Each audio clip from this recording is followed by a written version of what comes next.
E se pudesses fazer pagamentos por contactless com a Mi Band 6, encostando apenas o pulso ao terminal de pagamento?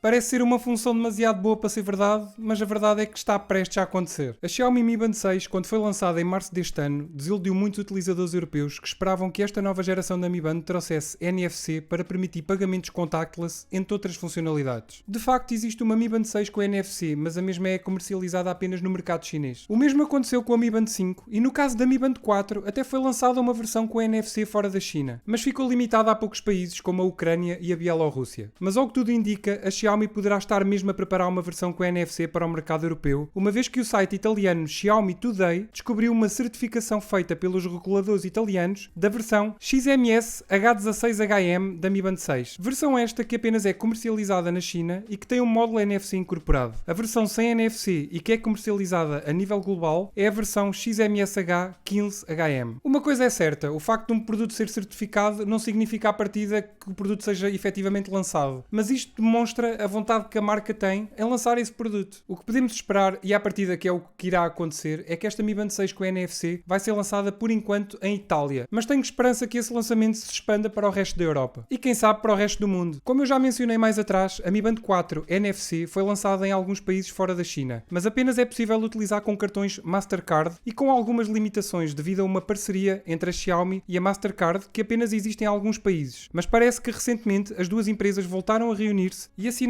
novos contratos e agora surge esta notícia de Itália. Por isso acredito que o objetivo seja mesmo implementar o NFC nas futuras Mi Bands. Agora resta esperar se a Xiaomi vai lançar uma nova Mi Band 6 global com NFC ou então esta tecnologia de NFC vai estar incorporada na Mi Band 7. E tu, o que é que achaste desta notícia? O facto de haver a possibilidade de ser lançada uma Mi Band 6 com NFC ou o NFC vir incorporado na próxima Mi Band 7 é algo importante para ti? Estes pagamentos por contactless e outras funcionalidades que é possível fazer com o NFC? Diz-me aí nos comentários. E se gostaram deste vídeo já sabem, deixem aquele like que ajuda bastante o canal. Se gostaram do canal, subscrevam e ativem o sininho para não perderem todas as novidades e todas as notificações. Vejam estes vídeos que eu coloquei aqui ao meu lado que eu tenho a certeza que vocês vão gostar. E qualquer dúvida é só deixarem nos comentários. Bem pessoal, obrigado a todos e fiquem bem.